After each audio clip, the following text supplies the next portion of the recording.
좋아요, 구독. 일단은 막 안 좋긴 하죠. 예, 네. 내용적으로 안 좋은데 우리는 어쨌든 제일 중요한 게 조금 포인트는 전 조금 다른 것 같아요. 네. 지금 냉정하게 좀 얘기를 드리면은 예. 오늘 차트 보면서 좀 설명을 드릴게요. 네, 좋습니다. 자, 여기 왼쪽 보시는 차트가 달러 차트입니다. 예, 달러 차트예요. 왼쪽이. 자, 오른쪽 보시는 게 지금 엔화예요. 엔화. 자, 지금부터 하나씩 볼게요. 여러분들 모든 통화를. 네. 달러는 냅두고. 자, 엔화입니다. 자, 유로입니다. 네. 지금 오른쪽에 보시는 게. 자, 이제 파운드 갈게요. 네, 파운드입니다. 헷갈리죠? 워낙 달러를 비슷하니까 제외하고는 바꾸긴 했는데 다 똑같이 가요. 네, 다 유사하네요. 네, 다시 한번 갈까요? 네, 엔화입니다. 자, 엔화입니다.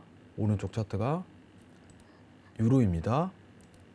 자, 네, 파운드입니다. 네. 바꾼 거 맞어요. 오. 자, 그냥 간단하게 비슷하네요. 간단하게 보자고요. 네. 지금 그 나라가 문제가 아니라 미국이 문제다. 혹시 원달러 환율도 볼 수 있나요? 아, 그럼요. 네. 가능하죠. 궁금하네요. 자, 화면 좀 잠깐 드리겠습니다. 네.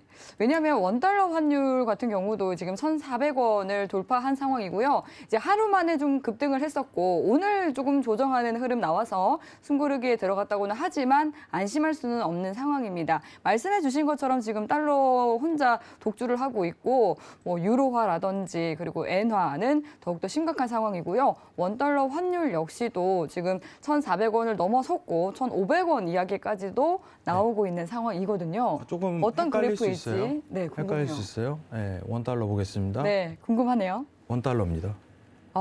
이제 축소를 하면 아까 그 그림과 비슷하겠네요. 네. 근데 형님 원달러 차트랑 다른데 이렇게 물어볼 수는 있어요. 네. 네, 그거는 한국 기준에서 직접 법을 쓰기 때문에 예. 정확하게 얘기하면 달러 원 차트입니다. 네. 여러분들 달러 원 차트 보여드릴게요. 네.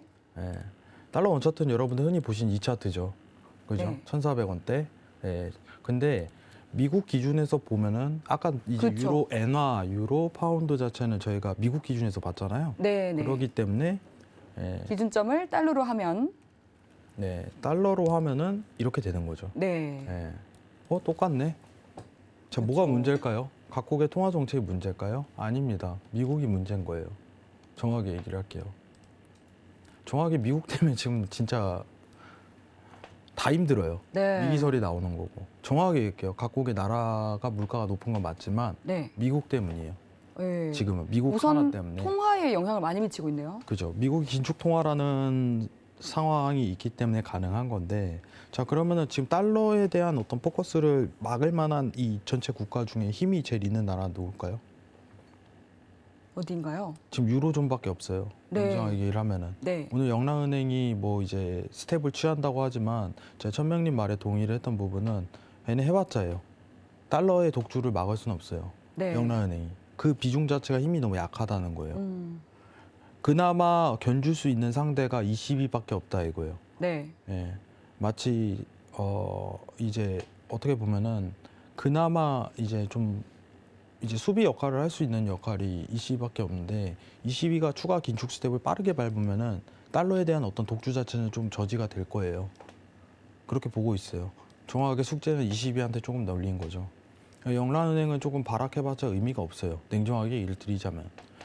시청자분들께서도 원달러가 궁금하실 것 같아요. 근데 이거는 제가 이번 주에 강연할 때 설명을 드릴 거고 네. 그 원달러 관련해 갖고는 원달러가 올라가면 시장이 하락하나요? 라고 보여지지만 실제 이제 내막을 까보면은 이게 중요한 게 아니네라는 게 느껴질 강연일 거예요.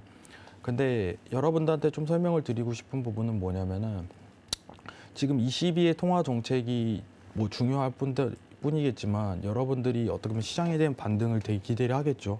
요새 가장 많이 물어보는 게 이제 인버스, SQQQ, 역배팅을 하는 상황 자체에 대해서 네. 궁금증을 굉장히 많이 담아내요. 네. 저는 이게 솔직하게 냉정하게 얘기해 드릴게요. 여러분들한테. 예. 진짜 뒤늦게 행동 좀 하지 마세요, 이제는. 지금은 늦었다고 보시는 거고요. 그죠. 예. 저희 신세계에서 1월부터 계속적으로 시장 하락이 떨어진다고 강조를 했음에도 불구하고 지금 네. 몇 월입니까? 여러분 10월 다 돼가요. 이제 와갖고 인버스 하나요? 질문 좀 그거 안 했으면 좋겠어요. 냉정하게 얘기 드릴게요. 예. 제가 제발이라는 표현을 많이 해요. 노란톡에서. 제발 가만히 좀 있어 보세요라고 얘기를 하는 편이에요. 이게 무슨 뜻일까요? 지금은 여러분들 냉정하게 얘기 드리자면은 증시가 올라올 만큼 떨어질 만큼 떨어지고 그 다음에 대응하는 대응하는 식밖에는 안 돼요. 나스닥이라든가 어떤 코스피 전략이 시장이 1차적으로 2,550이 있고 그 밑에 뚫리면서 계속적으로 하락을 외쳤던 상황이었는데 그거를 맨 처음 주장한 게 3,200선이었어요. 제가. 근데 그때는 오히려 제가 사실 솔직하게 얘기 드리겠습니다. 욕을 많이 먹었어요. 냉정하게. 예. 근데 이제 와서 증명이 좀 된 케이스예요. 근데 이제 앞으로 어떻게 될까요? 라는 질문에 대해서는 전 대답을 할 수 있습니다. 오늘 시장이 반등으로 좀 올라가네요. 왜 올라갈까요? 여기서 앞으로 힌트가 나와요. 오늘 시장 상황으로. 왠지 아세요? 오늘 시장 상황으로. 자, 왜일까요? 분명히 아까 전에 제가 냉정하게 보고 있었는데 네.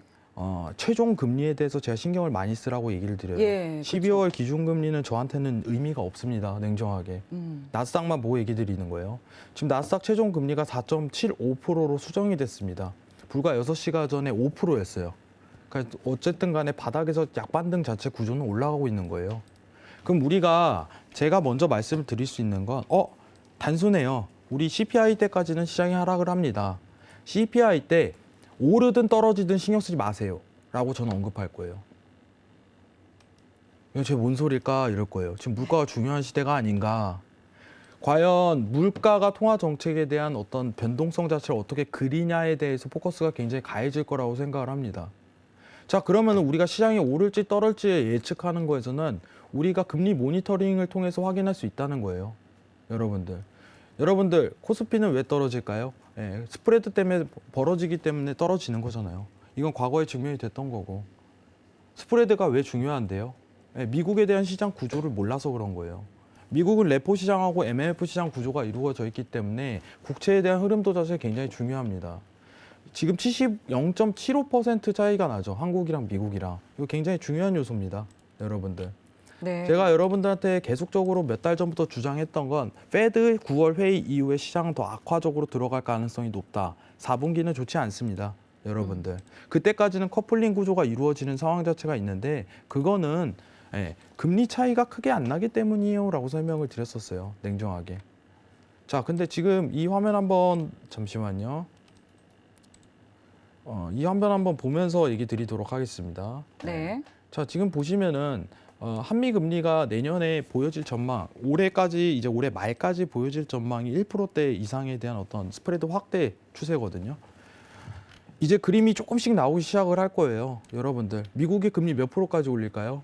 지금 상황, 현재 상황에서만 얘기 드릴게요. 현재 시청자분 딱 대답하셔야죠. 잘 안 들리네요. 4.75%입니다. 여러분들. 자, 지금 한국은행에서 지금 나오는 얘기가 뭐 이제 빅스텝, 자이언트 스텝을 가자 이렇게 얘기 나오지만 오히려 반대 세력도 많이 나올 거예요. 어차피 벌어진 거 내수나 강화하자 이런 얘기가 나올 가능성이 전 높다고 보여져요. 자, 그러면은 많이 올라갔을 때 맥시멈으로 찍었을 때 제가 보고 있는 기준치는 내년에 한국은행은 3.5%예요. 미국은 몇 프로일 거예요? 맥스 기준으로 3.5%입니다. 지금 0.75% 벌어져 있는 상황 내에서 두 격차 자체가 앞으로 올라가나요? 줄어드나요? 올라가는 시즌이 이제 본격적으로 돌입이 되는 거예요. 자, 이 상황이 연출이 되면 우리나라 정말 매력 없는 시장입니다. 냉정하게 얘기 드릴게요. 제가 이것까지는 빨리 안 왔으면 싶었어요. 올해 중순만 하더라도 2분기에. 2분기 때부터 어떤 가망성이 보였었거든요. 2분기 때부터. 가망성이 보였었어요. 이게 좀 딜레이 됐으면 좋겠는데 하는 게 제 바람이었어요. 왜냐면 시청자분들이 빨리 나올 수 있는 기회가 한 번쯤 있었으면 좋겠다라고 저는 바랬어요. 안 좋을 걸 뻔히 알고 있었거든요. 근데 진입을 안 하고 새로운 이제 시장이 바닥입니다. 이게 아니라 복구하고 회복할 수 있는 기회가 한 번 왔으면 좋겠다 이걸 강조한 거예요. 그죠? 스프레드의 확장은 레포 시장 구조나 MF 시장 구조 때문에 어떤 미국 국채에 대한 연결성을 지어요. 내년에 이제 금융에 대한 위기 가능성이 이제 고조되는 상황 내에서 어떤 코스피는 사실 미증시가 최종 금리가 결정돼서 연준 피봇이라고 요새들 많이 듣죠. 연준 피봇. 연준이 되돌리다. 연준이 금리에 대한 상단을 고정하고 이제 금리 인하에 대한 어떤 시기 자체를 추이를 제공을 한다면 시장은 상승하게 돼 있습니다. 근데 그 제공을 하고 반등이 올라감에도 불구하고 이게 정말 안 좋은 요소가 작용을 할 거예요. 더더욱더. 어제 전일만 보더라도 전일장으로 볼게요. 오늘 기준 말고. 네. 아직 24시 안 됐으니까. 오늘장은 보합으로 끝났죠. 전일장은 어떻게 됐었나요? 급락했죠. 네. 근데 나스닥이 전일장 급락했었나요? 아니요. 아니거든요. 근데 코스피만 급락을 해요. 그렇죠. 이게 이유가 있는 거거든요. 정확하게. 왜 이제 와서 외인이 던진대요. 저는요 이게 서러운 거예요. 냉정하게. 자, 왜 외인이 던질까 이제 와서 얘기를 해요. 네. 제가 이거 분명히 얘기했는데 그렇죠. 저희 서러워요. 너무 사실. 상대적으로 네. 얘기를 하다 보니까 사실 그 당시에는 시장 분위기가 좋으니까 그때는 네. 받아들여지지 않다가 그죠. 좀 하락하고 난 뒤에는 왜 이럴까요? 라고 나오는 것 같습니다. 그죠. 네. 왜 갑자기 오늘 막 이제 이슈가 되는 거예요. 외인이 왜 던졌나? 외인이 네. 투매를 했습니다. 막 하면서 얘기가 쏟아져요 어제 네. 보면은. 근데 이미 먼저 얘기를 했었는데 그쵸. 그러면 외인이 투자에 대한 이 부분을 계속적으로 신세계에서 언급을 했었고 네. 그래서 4분기 때는 정말 코스피 시장이 악조건이다라는 예, 그렇죠. 가능성이 이것 때문에 열립니다. 웬만하면 현금화에 대한 부분 자체를 집중을 시켰는데 네. 제가 개인적으로 발렸던 거는 이제 주식시장이 안 좋다 보니까 이제 물리신 분들 굉장히 많고 네. 그러니까 좀 만회를 할 수 있는 시장이 한 번이 열리기는 바랬어요. 냉정하게. 예. 아쉽죠, 여러분들. 네. 예. 코스피에 대한 전략이라든가 어떤 시장에 대한 상황은 언제까지 하락을 할까요? 라고 가능성을 열 수가 있어요. 냉정하게 얘기를 드리자면. 언제까지 할까요? 언제까지 할 것 같아요, 시청자분들은? 그거는 과거 2019년도 코스피 차트를 보면 알 수 있습니다. 정확하게. 자, 첫 번째 조건이 뭐예요? 미증시가 추가 하락 자체가 제기가 되면 안 되거든요. 이거는. 추가 하락이 제기되면 안 돼요. 자, 추가 하락이 제기되지 않는 상황에서 지금 주봉으로 볼게요, 저희가.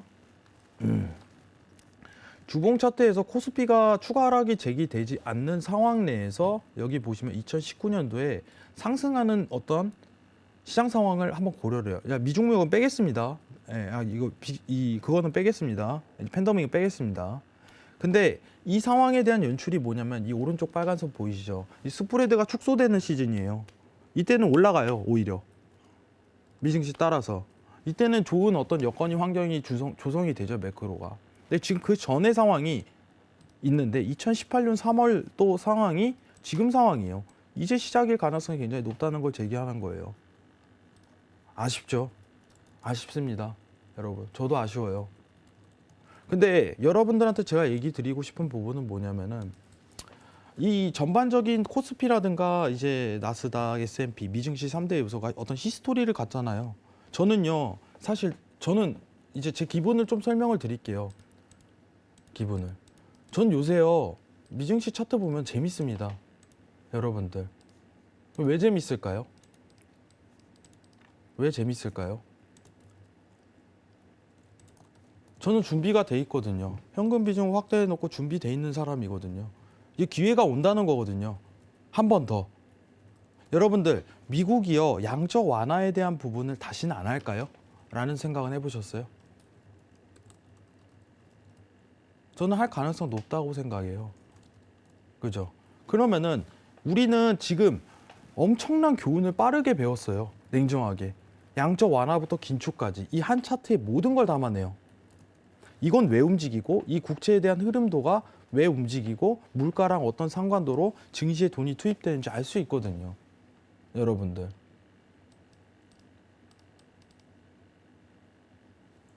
저는 기회가 온다고 봐요.